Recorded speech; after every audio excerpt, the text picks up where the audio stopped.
मौलाना जौहर कायद-ए-आज़म से मिल चुके हैं, मुलाकात कर चुके हैं और उनसे कह रहे हैं, उनको कन्विंस करने की कोशिश कर रहे हैं कि आप कहाँ आ जाएं, हमारी पार्टी ज्वाइन कर लें, मुस्लिम लीग ज्वाइन कर लें। ठीक है। और वो कंडीशन देते हैं कि मैं इस कंडीशन पे आऊँगा कि एक कंडीशन तो उन्होंने ये कही थी कि आप क्या कर दें, ब्रिटिश के साथ लॉयल्टी ख़त्म कर दें। याद है मैंने उस दिन आपको पढ़ाया था कि जिस दिन मुस्लिम लीग बनी थी उसका जो कॉन्स्टिट्यूशन बना था, उस कॉन्स्टिट्यूशन में एक बहुत ही इंपॉर्टेंट बात थी। वो बात इंपॉर्टेंट क्या थी कि मुस्लिम लीग के जितने भी मेंबर्स हैं और सब कॉन्टिनेंट में जितने भी मुस्लिम्स हैं वो लॉयल्टी शो करेंगे किसको? ब्रिटिश को। कायद-ए-आज़म ने यही बात की कि आपने ये चीज़ पहले ख़त्म कर दी। ठीक है। और दूसरी चीज़ उन्होंने क्या की कि ये कहा कि जैसे बरे-सग़ीर में Indian national Congress self rule self government की बात कर रही है तो आप भी वो बात करना शुरू कर दें, तभी जो है मैं आ जाऊंगा आपकी पार्टी में।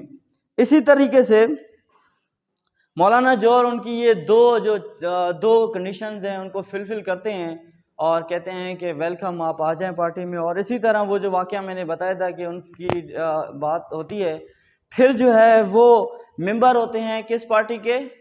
1906 में कांग्रेस के। ठीक है। और इसके बाद मॉडल रिफॉर्म कब आते हैं?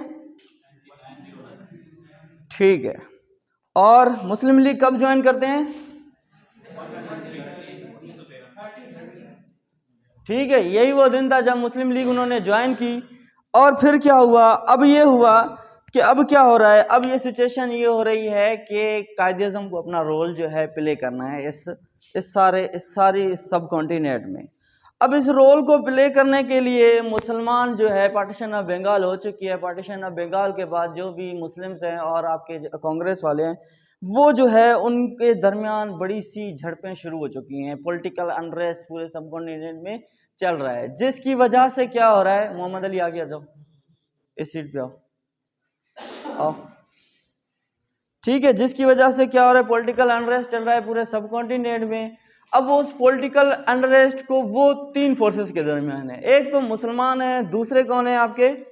हिंदूज हैं, और तीसरे कौन है आपके?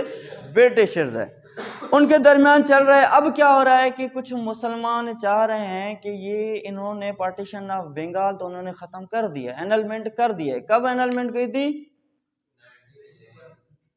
ठीक है, पार्टीशन ऑफ बंगाल को उन्होंने एनल कर दिया। अब एनल करने के बाद मुसलमान समझ रहे थे कि इन्होंने हमें धोखा दिया है। क्या दिया है?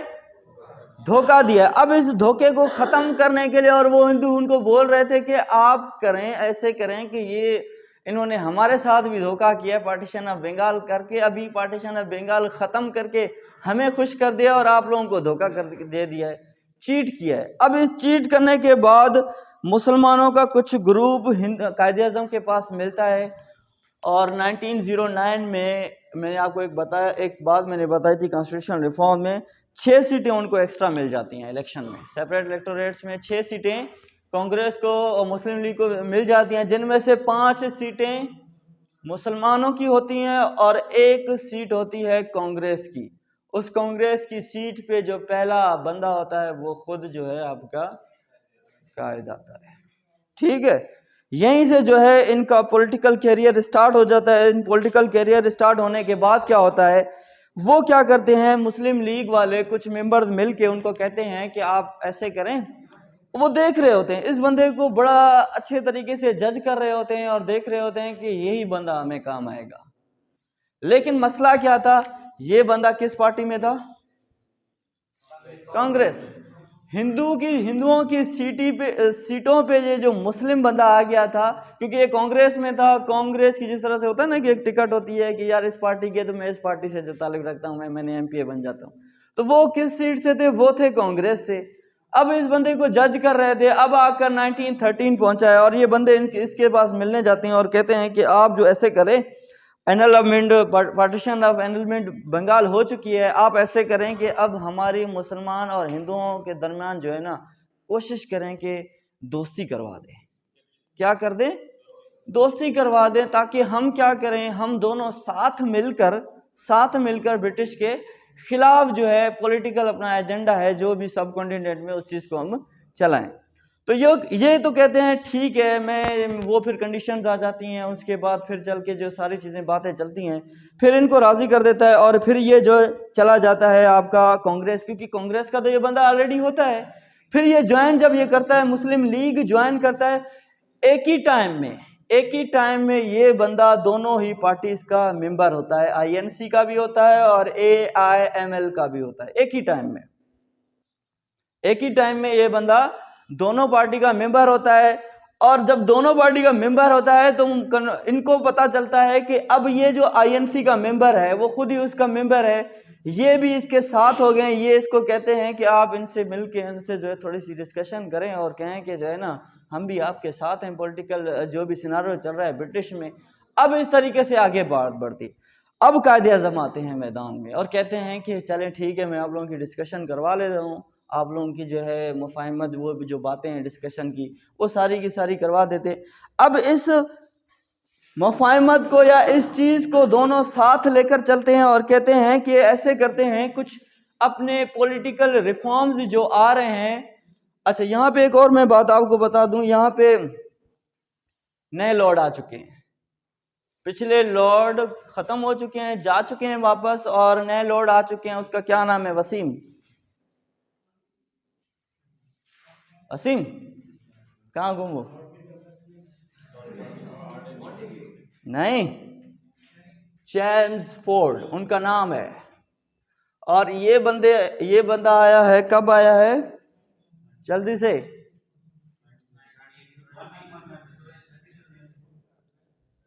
ठीक है, याद करो। अच्छा, चलें ऐसे करते हैं, आज ये सारा मैं आपको करवा देता हूँ, ठीक है? फिर इसको यहीं से स्टार्ट करते हैं।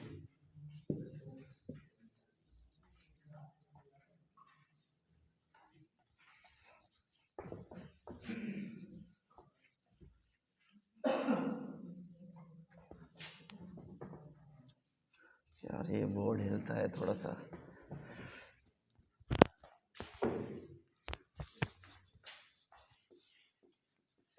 ये मत लिखो, ठीक है? इसके नीचे जो मैं लिखूंगा वो लिखना है आपने।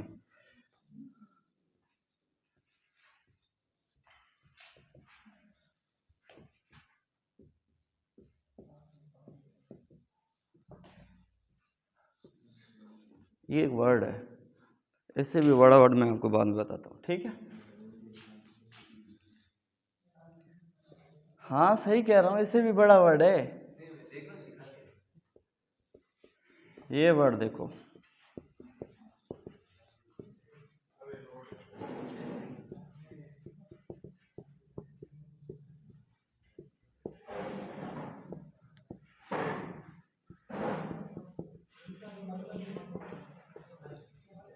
ठीक है? ये भी एक वर्ड है। ट्रांसलेट इसको, प्रोनाउंस पढ़ो, इसको पढ़ो। हाँ, टाइम लगेगा, ठीक है? इंशाल्लाह डिस्कशन होती रहेगी आप लोगों के साथ। ऐसे में मेरे 26 मार्क्स थे, इंग्लिश ऐसे में, CSS के इंग्लिश ऐसे में मेरे 26 मार्क्स हैं, ठीक है? और कंपोजिशन में मेरे 52 मार्क्स हैं जी। हाँ, कंपोजिशन में, प्रेसी के पेपर में। तो पहला लॉर्ड है आपका लॉर्ड कैनिंग, ठीक है? और दूसरा लॉर्ड है लॉर्ड एल्जिन, और तीसरा लॉर्ड है लॉर्ड लॉरेंस।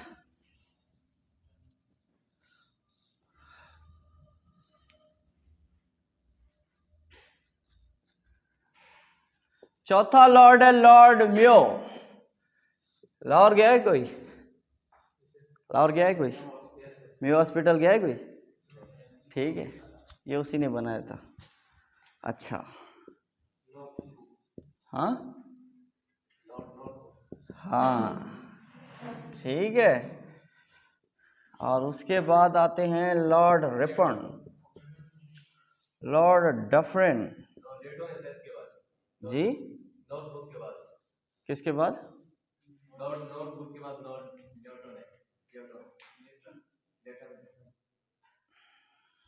क्या कह रहे हो? कहाँ देख रहे हो? कहाँ देख रहे हो? लॉर्ड,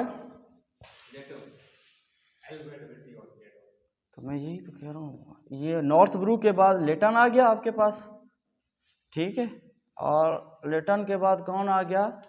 रिपन आ गया, डफरिन आ गया उसके बाद, ठीक है, और डफरिन के बाद कौन आ गया? लैंसडाउनी आ गया आपके पास, और डाउनी के बाद कौन आता है? लॉर्ड एल्जिन टू,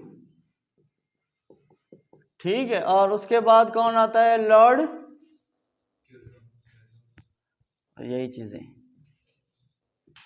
ठीक है, लॉर्ड कर्जन, मिंटो, फिर उसके बाद हेडिंजी, और उसके बाद चैम्सफोर्ड, रीडिंग या रीड उसको भी कहा जाता है, इरविन आ गया इसके पास, और उसके बाद विलिंगडन आ गया, और उसके बाद कौन आ गया? लिनलेथगो उसका नाम है, ठीक है, उसके बाद कौन आ गया? वेविल आ गया, और उसके बाद माउंट बैटन आ गया। कैसे याद हो गए? इजी है, कोई इशू नहीं, ठीक है। अब इनके ईयर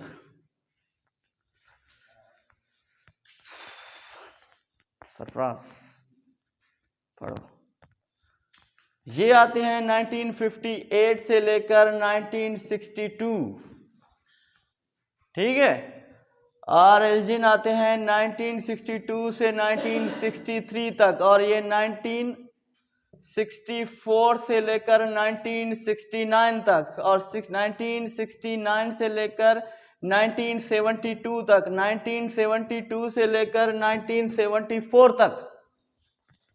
लतीफ नोट करते जाओ, नहीं नोट करो, नोट करो। 74 जी, डफरिन के बाद लैंसडाउनी उनका नाम है, ठीक है। 74 से ये फिर आते हैं 78, और ये फिर आते हैं 78 से 80 तक, 78 फिर ये 80, और 80 से 84 तक, 80 से 90 84 तक, और फिर 90 84 से आते हैं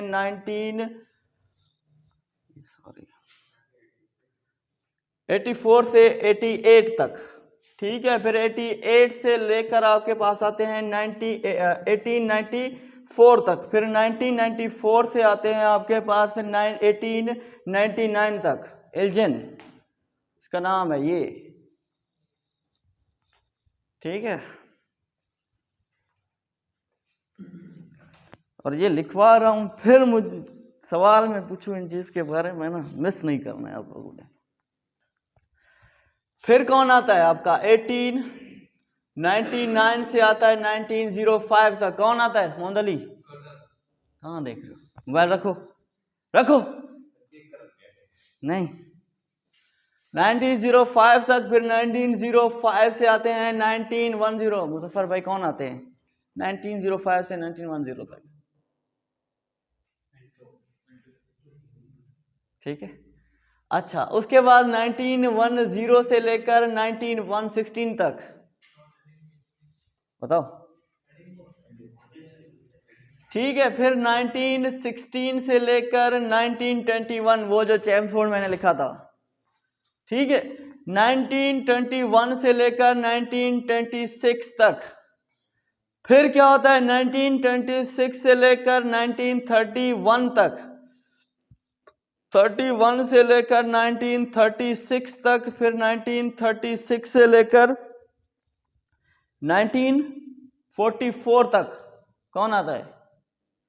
अभी बताओ, अभी बताओ ना, ठीक है, 1944 तक, फिर 1944 से 47 तक आते हैं वेविल, फिर 1947 से लेकर 1948 तक आते हैं lord mount baton.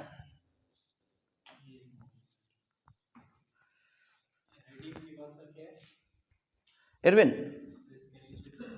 Willingdon, Linlithgow, Wavell, यार क्या मुश्किल है। हाँ, LINGTHOW।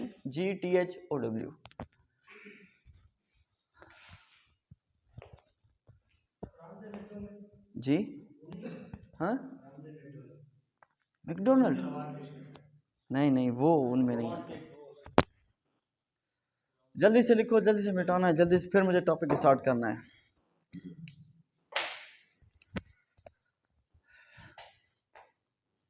सरफराज लिख लिया जल्दी से, वाह।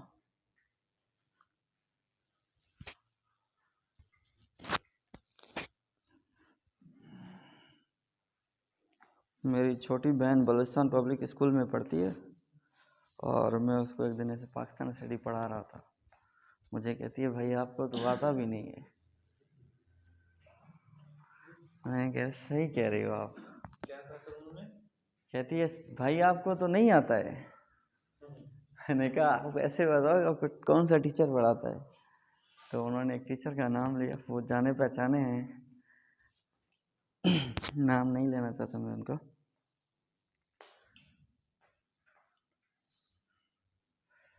क्योंकि सारी की सारी बातें हम 1857 से लेकर 1947 तक पढ़ रहे हैं, तो आपको डेफिनेटली ये चीज़ें याद होनी चाहिए। हाँ चलो किसी और से लिख लो, क्योंकि टॉपिक हमने करना है वो ख़त्म ना हो जाए टाइम हमारा, इस वजह से। ये मैं ग्रुप में भी भेज दूंगा आपको, ठीक है।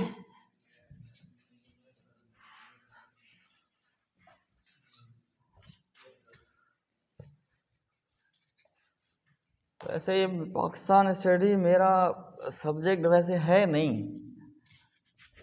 मेरा कोई और सब्जेक्ट है, जेंडर स्टडीज़ मेरा सब्जेक्ट है अपना, ठीक है। अच्छा वहीं से स्टार्ट करते हैं जहाँ पे छोड़ा था हमने। तो क्या होता है कि कायदे आज़म उनको समझा रहे होते हैं और इसी समझाने के वो कायदे आज़म उनको कहते हैं कि आप ऐसे करें, कांग्रेस वालों को भी कहते हैं और मुस्लिम लीग को भी कहते हैं कि आप ऐसे करें, कोई कॉमन गोल्स बनाएं। क्या करें आप? कोई कॉमन गोल्स बनाए जो आप दोनों नेशंस अचीव करना चाहते हैं, जो दोनों नेशंस आप अचीव करना चाहते हैं, और उन अचीव करने के लिए आपके साथ मैं हूं, मैं आपको लीड करूंगा, मैं आपको क्या करूंगा? लीड करूंगा। और अब इन कॉमन गोल्स में आपको पता है, कल मैंने बताया था आपको कि वर्ल्ड वार स्टार्ट हो चुकी है, पहली जंग अजीम हो चुकी है, और आपको पता है कि मुस्लिम लीग क्या थी, मुस्लिम लीग का मंशूर था, उसमें उन्होंने कहा था कि हम क्या रहेंगे? प्रो ब्रिटिश रहेंगे। क्या रहेंगे हम? प्रो ब्रिटिश रहेंगे। नया वायसरा आ चुका है, वायसरे लॉर्ड चैम्सफोर्ड उनका नाम है, और वो कह रहे होते हैं, इनको कह रहे होते हैं कि आप ऐसे करें, जिस जंग में हमने हिस्सा लिया है ना, अब उसको सपोर्ट करना शुरू कर दें। आप उसको क्या करने? सपोर्ट करना शुरू कर दें, और हम जो नए रिफॉर्म्स लाएंगे, हम जो नए रिफॉर्म्स लाएंगे 1919 में, जो अभी आपकी रिकमेंडेशन होगी, हम उन रिफॉर्म्स में लेकर आएंगे, और आपकी बड़े सगीर की हम किस चीज की तरफ जाएंगे? सेल्फ रूल और सेल्फ गवर्नमेंट। और तीसरा नाम है डेमोक्रेसी। ये लफ्ज डेमोक्रेसी नहीं है, ठीक है, इसकी आप देख लो लफ्ज क्या है, डेमोक्रेसी वर्ड नहीं है ये, डेमोक्रेसी। ऑटोनॉमी की तरफ जाएंगे। कहाँ जाएंगे? ऑटोनॉमी की तरफ जाएंगे। मैंने आपको बताया था कि 1909 में क्या हुआ था कि उन्होंने साइज सीट्स की लेजिस्लेटिव काउंसिल की, और उन्होंने सेंट्रल लेजिस्लेटिव काउंसिल की जो सीट्स थी कितनी थी अयास? 16 से 50। उन्होंने कहा था कि आप ये करें, फिर जैसे ही वो ये लाए थे तो फिर उन्होंने सीट बना दी थी। अब जो नया आएगा, अब वो इसमें क्या करेंगे? वो जो डिमांड करते हैं लखनऊ पैक्ट में, वो डिमांड करते हैं अब ये जो सीटें हैं ना 50 से आप 150 कर दें, 150 कर दें, ठीक है।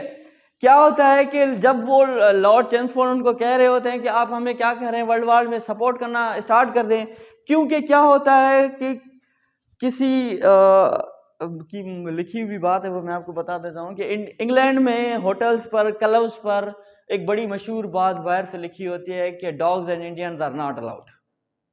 क्या लिखा होता है? किसी ज़माने में किसी दौर में dogs and Indian are not allowed लिखा होता है और अब वर्ल्ड वार शुरू हो चुकी है, उनको सिपाहियों की ज़रूरत है ओटोमन एम्पायर में, और यही लोग, यही अंग्रेज, ठीक है, यही लोग बड़े सगीर वालों को कह रहे हैं कि आप आएँ और हमें सपोर्ट करें, हमारे लिए जंग लड़ें, हमारे लिए क्या लड़ें, जंग लड़ें। और वही उन्होंने बैनर उतार दिए होटलों से, क्लब से, वो सारी की सारी चीज़ें हो गई। अब कायदे-ए-आज़म इस बात को बड़े गहराई से देख रहे थे और वो चाह रहे थे कि अब ये जो अपॉर्चुनिटी है, कौन सी अपॉर्चुनिटी वसीम, कौन सी अपॉर्चुनिटी, यही अपॉर्चुनिटी कि लॉर्ड उनको कह रहे हैं कि आप हमें सपोर्ट करें, हम जो नए रिफॉर्म लाएंगे आपको उसमें क्या करेंगे, उनके आपकी जो रिकमेंडेशन है उनको हम शामिल करेंगे। अब कायदे-ए-आज़म को ये अपॉर्चुनिटी लगी और कहा कि हम ऐसे रिफॉर्म्स लाएंगे, उनको ब्रिटिश को ऐसे प्रेशराइज करेंगे कि हम उनकी सपोर्ट भी कम से कम कर सकें और अपने जितने भी रिकमेंडेशन हैं उनसे ज़्यादा मनवा सकें। तो ये कायदे-ए-आज़म इस चीज़ को क्या समझ रहे थे, एक अपॉर्चुनिटी समझ रहे थे। और मैंने आपको बताया था कायदे-ए-आज़म एक ही वक्त में INC और AIML के क्या थे, मेंबर भी थे। फिर बाद में उन्होंने क्या किया, इस चीज़ को करने के लिए उन्होंने क्या किया, कुछ कमेटीज बनाई। वसीम, कमेटी की स्पेलिंग बताओ। हाँ ठीक है, कुछ कमेटीज बनाई उन्होंने, क्या किया, कुछ कमेटीज में जब उन्होंने कुछ मेंबर्स उन्होंने INC से लिए और कुछ मेंबर्स उन्होंने AIML से लिए और कमेटीज बनाई। कमेटीज क्या बनाई, वो जो मैंने आपको बताया था कि उन्होंने क्या करने थे, कॉमन गोल्स डिसाइड करने थे बड़े सगीर के लिए, कॉमन गोल उन्होंने क्या करने थे, डिसाइड करने थे। इसीलिए एक और जो है हमारे कांग्रेस के प्रेसिडेंट थे जिनका नाम है sir William Wedderburn, sir William Wedderburn.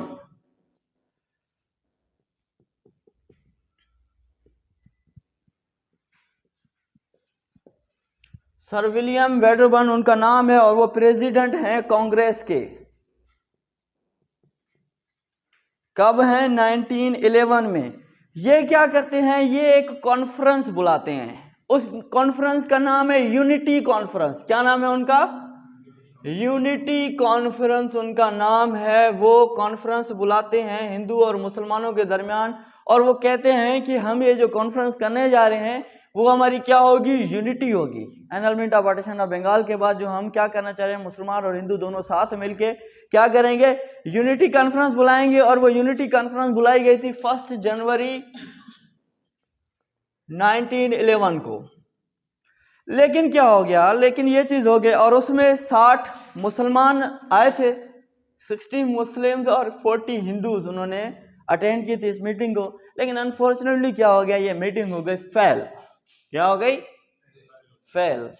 Fail पे एक चीज याद आ रही है, जिंदगी में आप कोई भी काम शुरू करें और शुरू करते करते आप उसको छोड़ के जाएं तो दुनिया के हर चौक पे आपके लिए एक वर्ड लिखा होगा, लूजर। क्या, तो लूजर नहीं बनना आपने। अनफॉर्चुनेटली क्या हो गया, ये क्या हो गई, ये यूनिटी कॉन्फ्रेंस हो गई फेल। अब क्या होता है, ये जो कमेटीज बनाई गई हैं, ये कमेटीज क्या करना स्टार्ट कर देती हैं दिसंबर 1915 में। फर्स्ट कमेटी होती है, वो फर्स्ट कमेटी ये डिसाइड करती है। फिर सेकंड ये जो कमेटी है ये बम्बई में अपना इजलास बुलाते हैं। कहाँ बुलाते हैं, बम्बई में अपना इजलास बुलाते हैं। ये कौन सी कमेटी, INC और AIML के लोग दोनों साथ मिलकर कॉमन गोल्स के लिए जो कमेटी बनाते हैं वो बम्बई में इस वक्त बुलाते हैं। लेकिन क्या होता है, कुछ डिसाइड नहीं हो पाता, कुछ डिसाइड नहीं हो पाता। फिर क्या करते हैं, फिर ये नवंबर 1916 में कमेटी बुलाते हैं। और वो कहाँ बुलाते हैं, मोहम्मद अली बताओ। नहीं, कलकत्ता। कहाँ बुलाते हैं, कलकत्ता में ये कमेटी बुलाते हैं। लेकिन कुछ चीज़ें डिसाइड नहीं हो पाती अभी भी, लेकिन कुछ चीज़ों पे ये डिसाइड कर लेते हैं। सेकंड जो ज्वाइंट सेशन बुलाते हैं वो बुलाते हैं दिसंबर 1916 को। ज्वाइंट सेशन बुलाते हैं दोनों पार्टीज का और उस ज्वाइंट सेशन में ये बातें डिसाइड हो जाती हैं। क्या बातें डिसाइड हो जाती हैं कि कुछ हमारे ये गोल्स हैं, कुछ इंडियन नेशनल कांग्रेस ये गोल हैं और मुस्लिम लीग के ये गोल्स हैं। इनको दोनों को साथ मिलाकर वो एक डिमांड बनाते हैं और उस डिमांड पे राज़ी हो जाते हैं और इसी को ही नाम दिया जाता है लखनऊ पैक्ट, मीसा के लखनऊ। और ये कहाँ होता है? लखनऊ में होता है।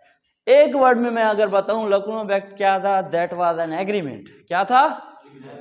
एग्रीमेंट था बिटवीन मुस्लिम लीग और इंडियन नेशनल कांग्रेस के दरमियान। ये एक पैक्ट था जो इस पैक्ट को आगे लेकर चले।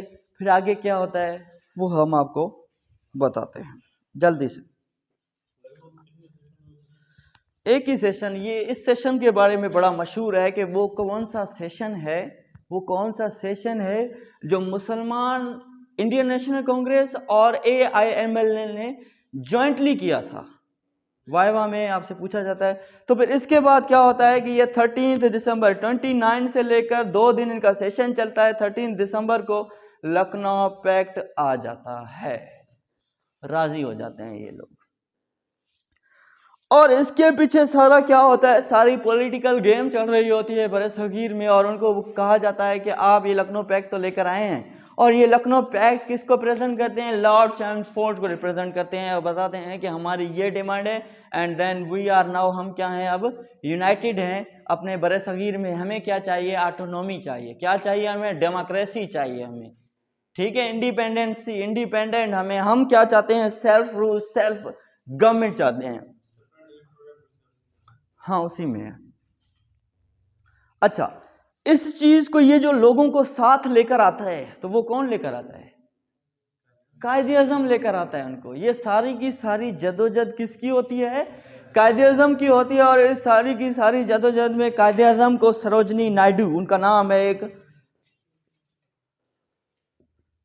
सरोजनी नायडू, ठीक है, तमिलनाडु होता है ना जैसे, सरोजनी नायडू कांग्रेस की मेंबर होती हैं और कायदे आजम को एक टाइटल देती हैं। उस टाइटल क्या था? लतीफ बात नहीं करो, ambassador of Hindu Muslim unity, उनको टाइटल मिलता है। ये लिख लो अपनी नोटबुक में। वो इस वजह से दिया जाता है कि क्योंकि वो मुसलमान और हिंदुओं के लिए साथ में ही काम कर रहे होते हैं।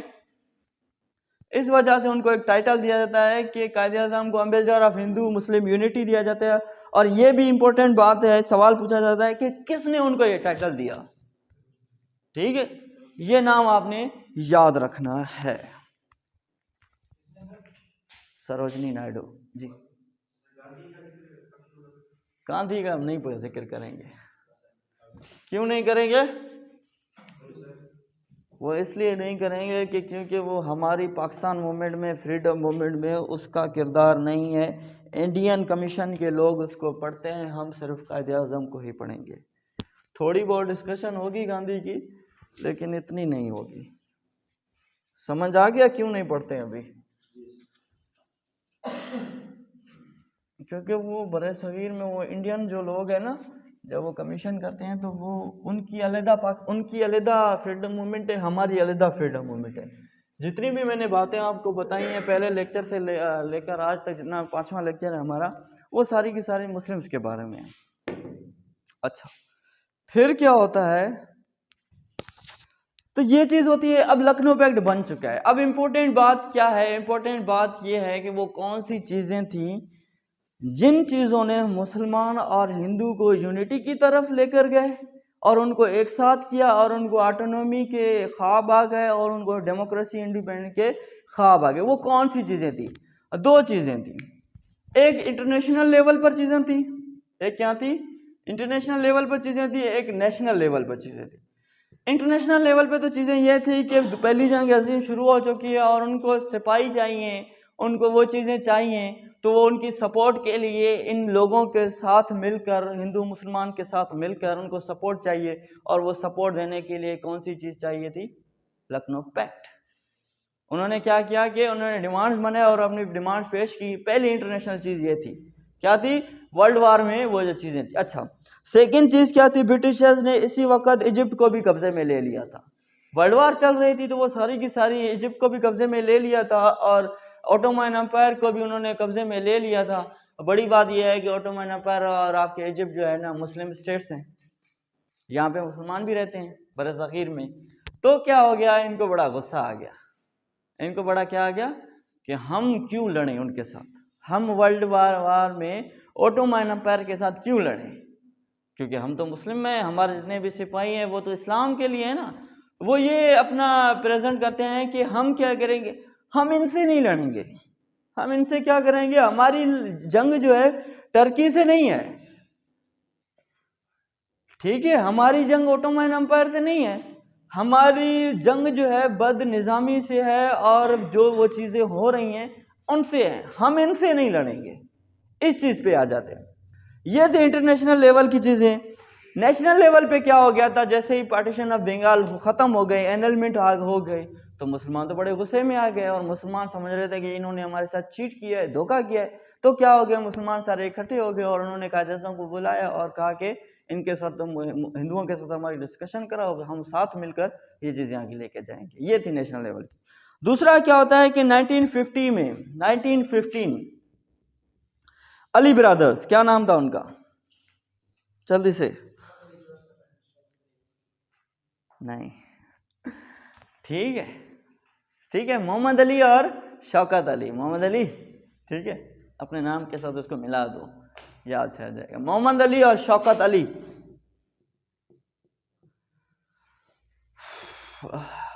मोहम्मद अली और शौकत अली को गिरफ्तार किया जाता है, ब्रिटिश गवर्नमेंट उनको गिरफ्तार करती है। अली ब्रदर्स के नाम से भी ये मशहूर है और इनकी माँ का नाम भी मशहूर है, अम्मी का नाम भी मशहूर है। बताओ, पॉलिटिकल साइंस वाले आप बताएं सर, कैसे? नहीं, असीम, मुजफ्फर भाई, बी अम्मा का नाम सुना है? बी अम्मा, बी अम्मा, जी जी जी, ठीक है, ये उनकी मदर थी। तो इनको गिरफ्तार किया जाता है और वो फिर ये जो है ना औरत, ठीक है, पॉलिटिकली मैदान में आती हैं, पॉलिटिकली मैदान में आती है। 1915 में इनको गिरफ्तार किया जाता है। इसलिए गिरफ्तार किया जाता है, ये क्या करते हैं, ये यही लोग कहते हैं कि हम टर्की के खिलाफ नहीं लड़ेंगे जंग, हम क्या करेंगे, टर्की के खिलाफ जंग नहीं लड़ेंगे, और वो इसके अगेंस्ट में जाते हैं। इसलिए ब्रिटिश गवर्नमेंट इनको पकड़ के जेल में डाल देती है। और यही भी ये भी एक फैक्टर होता है, नेशनल फैक्टर होता है लखनऊ पैक्ट के बनने का।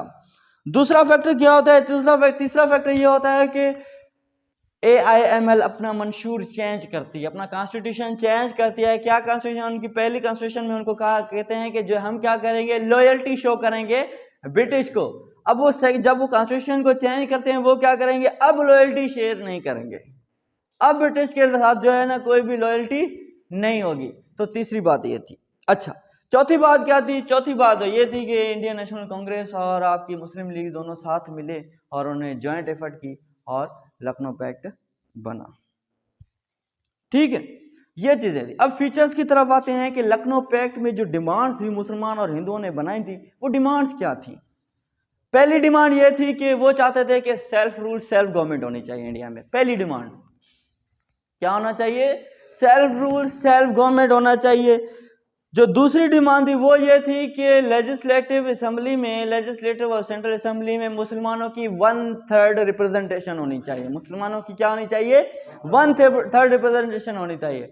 और तीसरी बात वही जो मैंने आपको बताई कि 50 सीट से बढ़ाकर अब कितना किया जाए। और आप 1919 में जब मैं आपको पढ़ाऊंगा ना, ये 1919 के चेम्सफोर्ड की रिफॉर्म, उनमें मैं आपको बताऊंगा कि ये किस तरह से आ गए थे। फिर ठीक है, उन्होंने डिमांड एक्सेप्ट कर ली थी। कितनी होनी चाहिए? साइज 50 से 150 होने चाहिए। और उन्होंने एक वेटेज फार्मूला, चौथी जो डिमांड वेटेज फार्मूला बनाया था, वो फार्मूला ये था कि अगर कोई ऐसा प्रोविंस है जहां में मुसलमान मेजोरिटी में है और हिंदू मिनोरिटी में, मुसलमान मेजोरिटी में और हिंदू मिनोरिटी में, वहां पे किस तरीके से रिप्रेजेंटेशन होनी चाहिए। और दूसरी चीज उन्होंने क्या बनाई कि ऐसे प्रोविंस होंगे जहां हिंदू मेजोरिटी में होंगे और क्या होंगे, आपके मुस्लिम क्या होंगे, मिनोरिटी में होने चाहिए। वो फार्मूला उन्होंने बनाया, उस फार्मूले के तहत उनको रिप्रेजेंटेशन मिल गई। अच्छा, पांचवी बात ये होनी चाहिए कि एग्जीक्यूटिव को जुडिशरी से अलग कर दिया जाना चाहिए। एग्जीक्यूटिव को क्या कर दिया जाना चाहिए?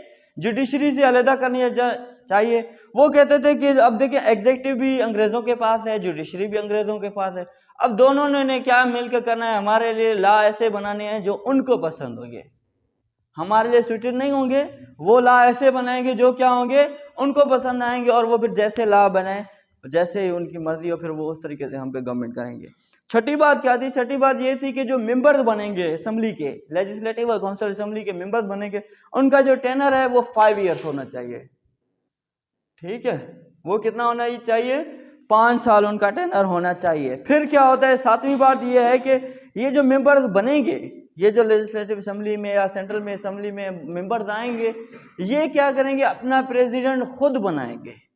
ब्रिटिश उन पे कोई भी नहीं बताएगा कि आपका ये प्रेसिडेंट है। नॉमिनेशन नहीं होगी, सिलेक्शन नहीं होगी, इलेक्शन होगा, वो मेंबर खुद बनाएंगे अपना प्रेसिडेंट खुद बनाएंगे। उसके बाद क्या? Separate electorate for all communities होगा, ये उन्होंने बात की।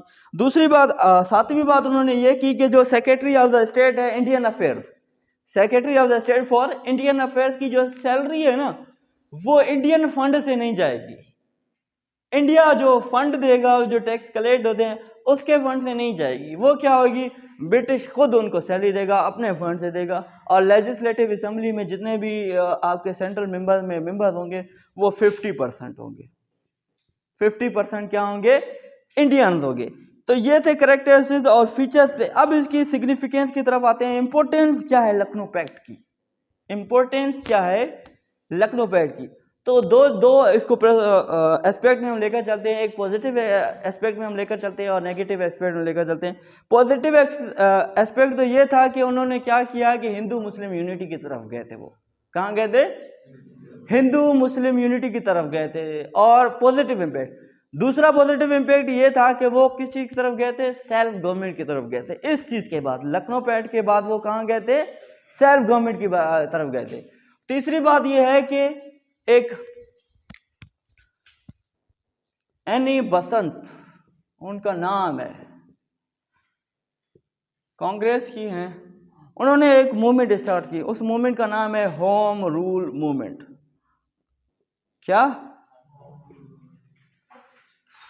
होम रूल मूवमेंट उन्होंने स्टार्ट किया। और उस मूवमेंट में कहा गया कि हम क्या करेंगे, अब होम खुद ही जो है ना रूल करेंगे। ये तीनों बातें, तीनों चीजें जो है ना उसकी पॉजिटिव थी। नेगेटिव बात क्या थी? नेगेटिव बात ये थी कि इंडियन नेशनल कांग्रेस अपना जो सेकुलर होने का जो ख्वाब था, सेकुलर चीजें बनाने का, सेकुलर माइंडसेट का, वो खत्म हो चुका था। वो खत्म इसलिए हो चुका था क्योंकि उन्होंने सेपरेट इलेक्टोरेट को एक्सेप्ट कर लिया था। क्या किया था? हिंदू अलग होंगे, मुसलमान अलग होंगे, लेकिन सेकुलरिज्म में कभी भी ये चीजें नहीं होती हैं। तो उनके नेगेटिव चीज में क्या चली गई? थ्रेड चला गया, उनके सेकुलर स्टैंड्स को थ्रेड चला गया सेपरेट इलेक्टोरेट से। और सेपरेट इलेक्टोरेट उन्होंने एक्सेप्ट तो किए। सेपरेट इलेक्टोरेट एक्सेप्ट करने का मतलब होता है कि वो किस चीज की तरफ गए? टू नेशन थ्योरी की तरफ गए। वो कहां गए? कि ये जो हैं, क्योंकि हिंदू मुसलमान अलग हैं, सेपरेट है, तो वो किस चीज की तरफ चले गए? टू नेशन थ्योरी की तरफ चले गए। और नेगेटिव इंपैक्ट क्या हुआ? हिंदुओं को ज्यादा नुकसान हुआ इस चीज में। हिंदुओं को क्या हुआ? ज्यादा नुकसान हुआ। और इंडियन पॉलिटिक्स में क्या होना शुरू हो गई? कम्युनलिज्म पॉलिटिक्स शुरू हो गई।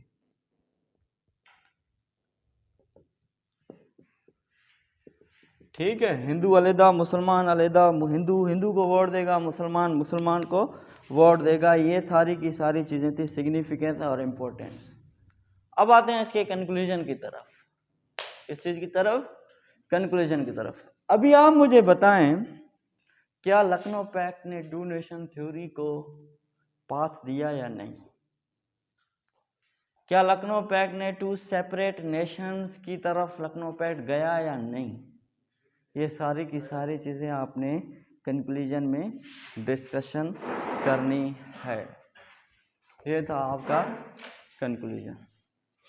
क्वेश्चन है तो